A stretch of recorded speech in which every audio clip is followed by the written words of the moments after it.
Et bonsoir à tous, aujourd'hui on se retrouve déjà à nouveau sur le BTC face au dollar et ce qu'on va faire aujourd'hui, un travail très étonnant mais déterminer le bottom. Attention, ce travail ne concerne pas les investisseurs mais uniquement et seulement les traders. Déterminer le bottom, ça sert à quoi? C'est tout simplement d'un moment changer sa position de trade. Pour le moment, on est dans des positions qui vont aller plutôt sur des positions de short, mais au contraire, une fois que le bottom sera déterminé, une fois que cette ligne de bottom finalement sera passée, on va passer tout simplement sur ce nouveau marché qui sera haussier, c'est-à-dire sur des positions haussières. Donc oui, on va voir aujourd'hui ce fameux bottom, mais attention, les investisseurs, vous continuez à acheter par palier de temps pour avoir un prix moyen lissé. Et il faut comprendre aussi une chose, c'est très important, c'est que les indicateurs peuvent se tromper. Donc aujourd'hui, on va voir ça, mais peut-être que ça ne va jamais se passer. C'est pour ça également que toute cette précaution est donnée, que les investisseurs ne faites pas de bêtises, ne vendez pas vos BTC, continuez à accumuler pour avoir un prix intéressant et par après vous faire avoir par ce fameux bull run à venir. Maintenant, on est encore et toujours dans le crash, malheureusement.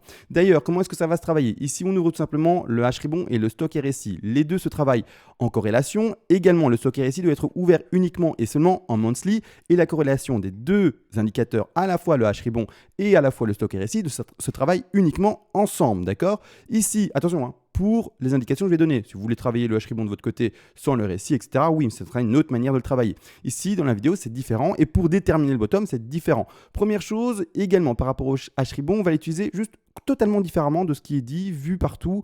La pastille bleue, on s'en fout complètement de la pastille bleue.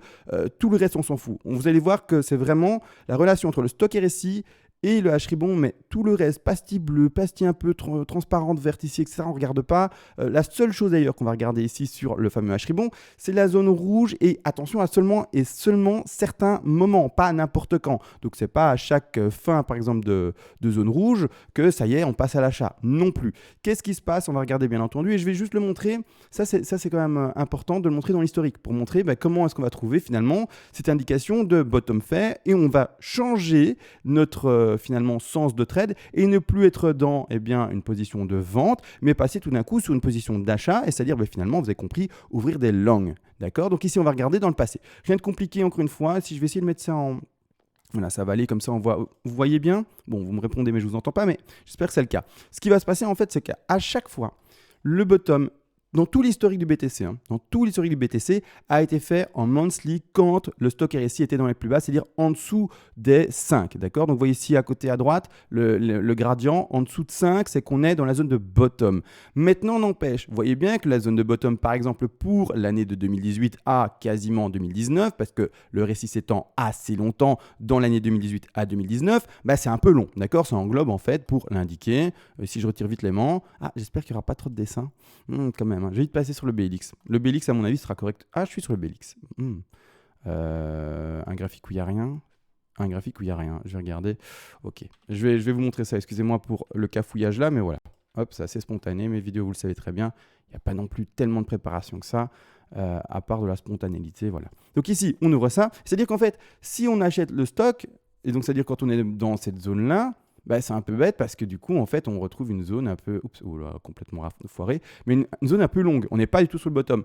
On va regarder le bottom uniquement, du coup, quand il y a à la fois cette zone-là, d'accord, quand on est avec le stock en dessous du 5, mais surtout également, en fait, quand la zone rouge, premièrement, c'est faite, parce que si elle ne se fait pas, c'est que le bottom n'a pas encore été effectué ni trouvé, mais surtout, en fait, quand il y a la clôture et qu'on fait le croisement de cette zone rouge à la zone verte, d'accord? Donc, dès qu'en fait, un mois après, donc oui, on est en monthly, donc ici, ça mettra un peu de temps pour se traduire, etc., mais un mois après, dès qu'en fait, il y a le croisement et qu'on passe sur une zone rouge qui n'existe plus à maintenant un croisement boule, on va dire ça comme ça sur le fameux H-Ribon, à ce moment-là, on passe à l'achat. Il n'y aura pas eu de pastille bleue. La pastille bleue et les pastilles bleues viennent beaucoup plus tard. Elles viennent surtout également sur des moments qui invitent à chaque fois un gros crash, etc. Donc, c'est pas tout le temps... Enfin, un gros crash. Des corrections, etc. C'est pas tout le temps le plus fiable, la pastille bleue. Ici, clairement, au contraire, on est sur quelque chose de beaucoup plus fiable. Il n'y a pas de pastille bleue pourtant. On a bel et bien trouvé le bottom. Le bottom de 2017, c'était bel et bien 3100 $.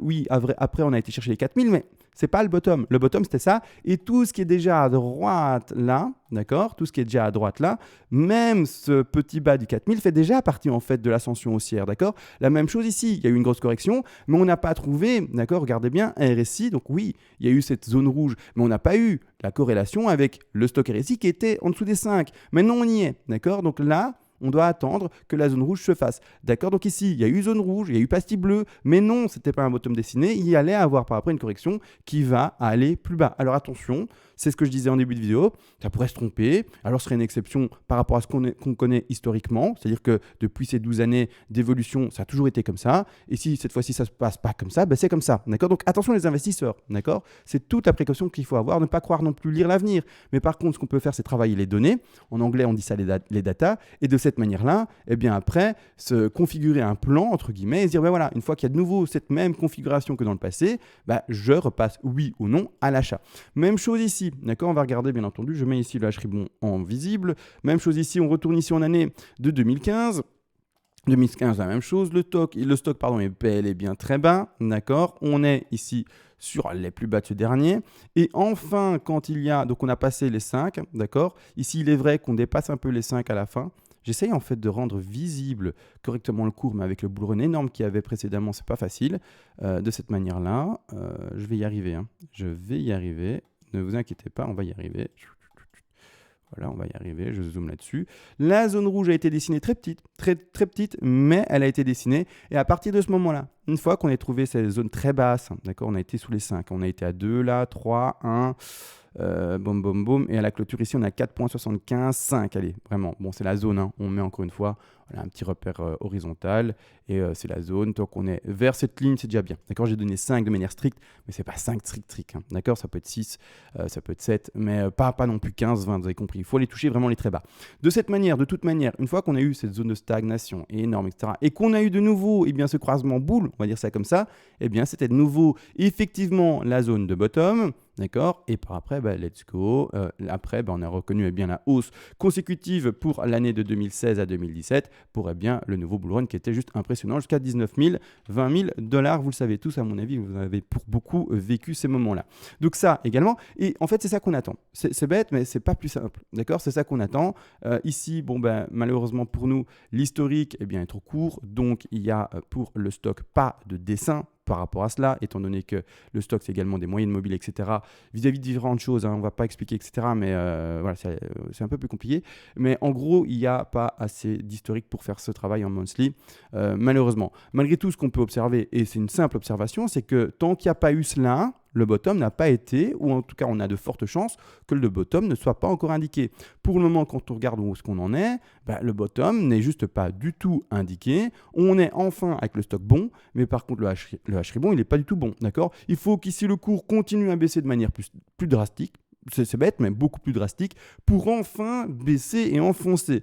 Est-ce que maintenant, je regarde juste une dernière chose, je vais regarder les divergences. Écoutez, non, sinon ça va faire une vidéo de 20 minutes, j'en ai pas envie, parce que du coup, j'ai envie que tout le monde voit tous les indicateurs qui ont été travaillés depuis ces 15 jours. Et depuis ces 15 jours passés, voire même 20 jours, on n'arrête pas de marteler le fait de dire, écoutez, il y a quelques indications boule, il est vrai, je sais pas, on doit les compter à 2, 3, 4 indications boule, mais tout le reste, et là on y va, c'est une quinzaine d'indications, indicateurs utilisés, etc., qui nous disent qu'au contraire, le marché, il est bear et qui va baisser. Donc, c'est le travail que je vais faire maintenant pour tout vous remontrer, pour qu'également, du coup, vous-même, dans les futurs bull run ou dans les futures phases de crash, dans les années à venir, vous pourrez également faire le travail par vous-même, d'accord, et plus être dépendant de quelqu'un sur Internet. À ce moment-là, il serait autonome, entre guillemets. Donc, aujourd'hui, première indication pour vous montrer comment, finalement, on détermine un bottom vis-à-vis de ces deux outils-là combinés en, je le rappelle, monthly.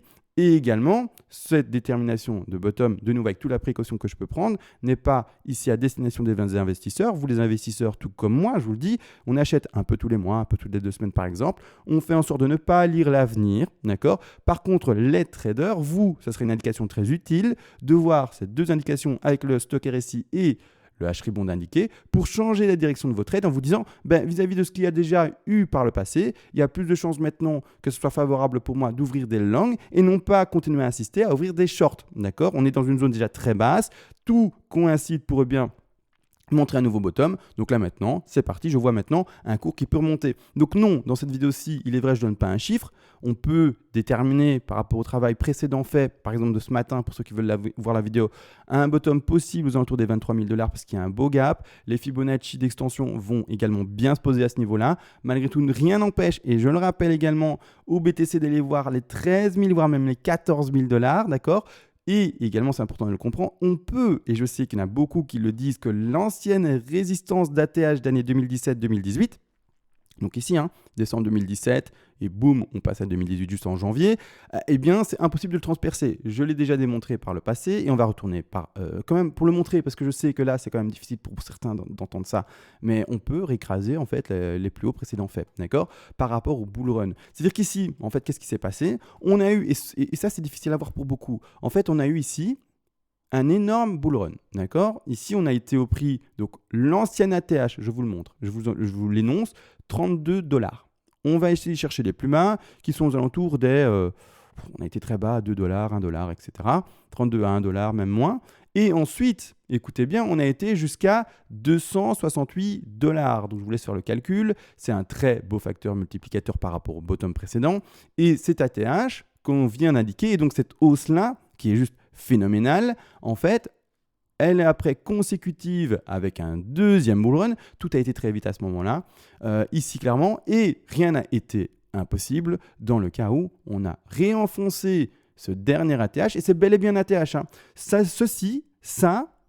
hausse de là à là, c'est le plus gros facteur, le plus gros multiplicateur, d'accord? Après, il y a une correction de 76,4, et ensuite après, eh bien, on a eu un dernier pump qui, par rapport à cet ATH et le bottom connu ici, donc dans cette phase de hausse, eh bien, est beaucoup plus faible que juste cette hausse sur cette finalement période de 2012 à 2013. D'accord? Donc, il faut le comprendre. Ça, c'est le plus gros facteur de hausse qu'on a connu. Et pourtant, cet ATH-là, et après, on a connu 1, 2, 3, allez, 4, 5 mois peut-être ici de stagnation, on va dire de consolidation du cours, et enfin extraction, et bien par après on a bel et bien réenfoncé plus haut. Alors oui, certains vont dire mais c'est pas exactement ce qu'on a connu, etc. Maintenant, c'est différent, tu vois bien qu'en fait on est dans le même cycle, on est dans la même phase d'halving, la phase ici eh bien, faisait peut-être partie en fait de la suite, etc. Peu importe, ça clairement on a réenfoncé le bas, d'accord? Peu importe, c'était un ATH, le plus gros des pumps jusqu'à 700 et quelques dollars, 200 et quelques dollars, et par après on a continué avec un facteur moins important et rien n'a empêché de repasser sous cet ATH. Même chose ici, ne pensez pas essayer de savoir du coup, déterminer quel est le contexte, comment il est différent, etc. Non, d'accord? C'est un ATH, on l'a vu et on peut passer en dessous. On peut passer en dessous de celui-ci également, des 14 000. Peu importe, d'accord? Peu importe. D'ailleurs, si on travaille les degrés supérieurs, ça va nous faire une vidéo de 20 minutes ici.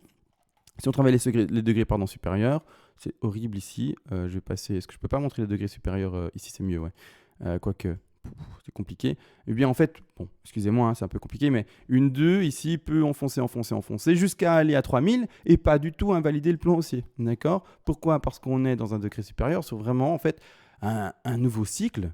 D'accord? On est sur le début d'un nouveau cycle. Le premier cycle a été fini, jusqu'en 2017-2018. 2, et maintenant en fait on commence une énorme 3 en jaune et on vient de faire la petite 1 et on est en train de faire la 2. Donc cette 2 là peut retourner à 3000 $, 3100, pas aller en dessous, c'est pas possible, mais parce que c'est la racine du nouveau cycle. Mais ça peut très bien aller là. Et le nouveau cycle, pour le montrer en logarithmique, VLX, hop, je remets ça, pour le montrer quand même et pour le visualiser, autolog, hop, il est là. Donc en fait, l'ancien cycle, le premier cycle, on va dire ça comme ça, la première barre jaune, c'est 1, 2, 3, 4, 5. Là maintenant, une première 2. Et le nouveau cycle, c'est celui-ci. 1, 2, 3, 4, 5. Et on va chercher un top de 3. D'accord? Un top de 3, 4 et 5. Mais ça va concerner des dizaines d'années. D'accord? Ne regardez même pas les dates d'ailleurs. C'est vraiment un travail qui va durer fort longtemps, bien entendu, sur 10, 15, 20, 30 ans, etc. Et qu'est-ce qui se passera par après? Vous allez me dire, c'est pas plus compliqué. 1, 2, 3, 4, 5. Étant donné qu'on va au moins jusqu'en 2142, on verra après, mais moi je serai plus là de toute façon. Mais à ce moment-là, on reprend 1, 2, 3, 4, 5. Et le nouveau cycle, ça sera un. Oh, j'ai pris ABC. Vous aurez compris, d'accord? Pour ceux qui s'y connaissent un peu en Elliott Wave, un énorme 1, un énorme 2, 3, 4 et 5, et boum, on continue.